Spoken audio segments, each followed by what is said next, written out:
अक्षय कुमार ने लगता है ठान लिया है कि इस साल बॉक्स ऑफिस कलेक्शन उनके ही नाम जाए, क्योंकि वो तो है ही खतरों के खिलाड़ी। इसलिए मूवीज भी ऐसी बनाते हैं जिसमें खतरों के साथ खेला जाए।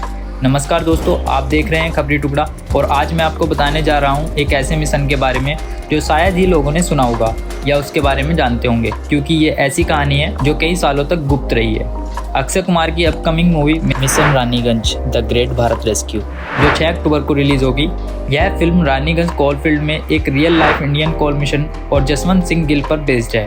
टीजर आउट हो चुका है। जिन 71 मजदूरों को जसवंत सिंह ने अपनी दिलेरी और सूझबूझ से 350 फीट गहरी खदान से बाहर निकाला था, उनमें से एक जगदीश भी हैं। उन्होंने रानीगंज का असली सच बयान किया। यह भी बताया कि कैसे फरिश्ता बनकर जसवंत सिंह आए थे। रात 2:30 बजे खदान में हुआ था विस्फोट। पश्चिम बंगाल के आसनसोल में रानीगंज स्थित ईस्टर्न कोलफील्ड्स लिमिटेड के अंतर्गत आने वाली कुनुस्तोड़िया एरिया के महावीर कोलियारी में 1989 में 13 नवंबर को देर रात करीबन 2:30 बजे घटी खदान दुर्घटना में 350 फीट गहरे भूमिगत खदान में कोयला काटने उतरे करीब 232 मजदूर फंस गए थे, जिनमें से 161 मजदूर बाहर निकलने में सफल रहे, लेकिन 71 मजदूर उस गहरी खदान में बुरी तरह फंस गए। जगदीश ने कहा 232 मजदूर खदान में कर रहे थे काम। मौत को मात देकर खदान से सुरक्षित बाहर आए लोडर जगदीश कहार कहते हैं कि वह उस दर्दनाक घटना के चश्मदीद गवाह हैं। वह कहते हैं कि रात के करीब 2:30 बज रहे थे। उनका एक भतीजा बाला कुमार कहार अपने अन्य मजदूर साथियों के साथ कोयले के 2 नंबर पिट से तकरीबन 350 फीट गहरी खदान में कोयला लोडिंग के लिए उतरे थे। खदान के अंदर कुल 232 लोग थे। सभी लोग अपने अपने कार्य में लगे थे। उनका काम था खदान के अंदर ब्लास्टिंग होने के बाद गिरे कोयले को उठाकर ट्रॉली में लोडिंग करना।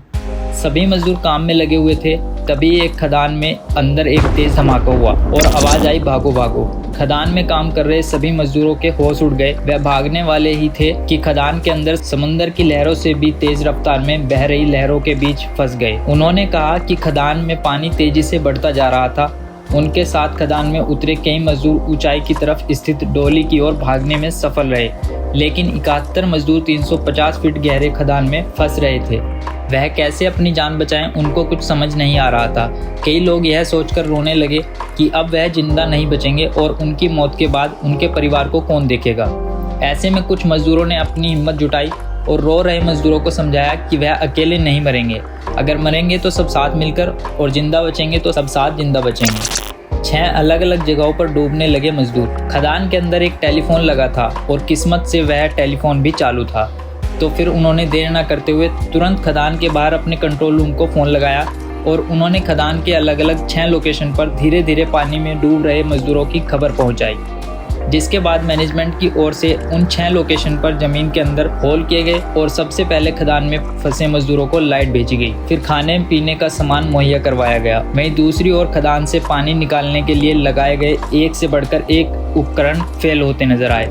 दिन रात पानी निकालने के लिए लगाए गए उपकरणों के बावजूद भी खदान में पानी कम नहीं हुआ। उधर खदान में फंसे मजदूरों को बाहर निकालने का मैनेजमेंट के पास कोई रास्ता नजर नहीं आ रहा था। ऐसे में उस रेस्क्यू में शामिल माइंस इंजीनियर जसवंत सिंह गिल के दिमाग में एक आइडिया आया। जिन होल्स के द्वारा मजदूरों को खाने पीने का सामान भेजा जा सकता है, तो कुछ ऐसा अगर बनाया जाए जो इस होल के द्वारा उन मजदूरों तक पहुंचाया जाए और उन मजदूरों को सुरक्षित बाहर निकाला जा सके।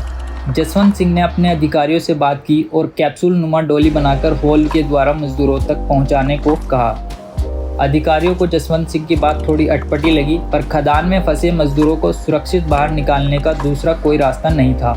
अधिकारियों ने भी देर न करते हुए जसवंत सिंह को जुगाड़ बनाने की इजाज़त दे दी। जसवंत सिंह ने टीन चादर और लोहे की मदद से 2 दिनों में ठीक ऐसा कैप्सूल नुमा एक डोली बना डाला जो चंद्रयान 3 के मॉडल से कम नहीं दिखता था। डोली में बैठकर खदान में उतरने को नहीं था कोई तैयार। अब सवाल यह था कि उस कैप्सूल के सहारे खदान में अपनी जान की बाजी लगाकर कौन उतरेगा। कोई सामने नहीं आया, जिसके बाद जसवंत सिंह ने अपने अधिकारियों से खदान में खुद उतरने की इजाज़त मांगी। अधिकारियों को अपने जाबाज इंजीनियर पर काफ़ी भरोसा था। उन्होंने जसवंत सिंह को हाँ कह दिया और उस कैप्सूल नुमा डोली को खदान के अंदर उतार दिया गया।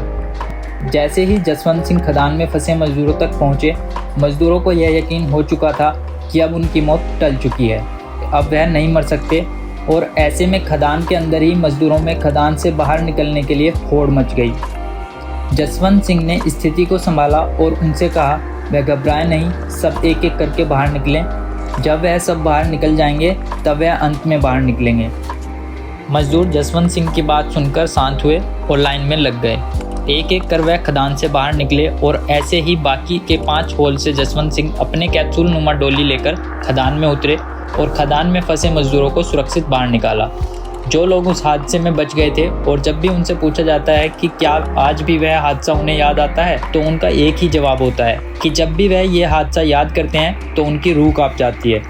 आशा है दोस्तों आपको ये वीडियो पसंद आई होगी और पता चल गया होगा कि क्या थी रानीगंज की असली कहानी और क्यों अक्षय कुमार ने लिया इस मूवी में काम करने का निर्णय।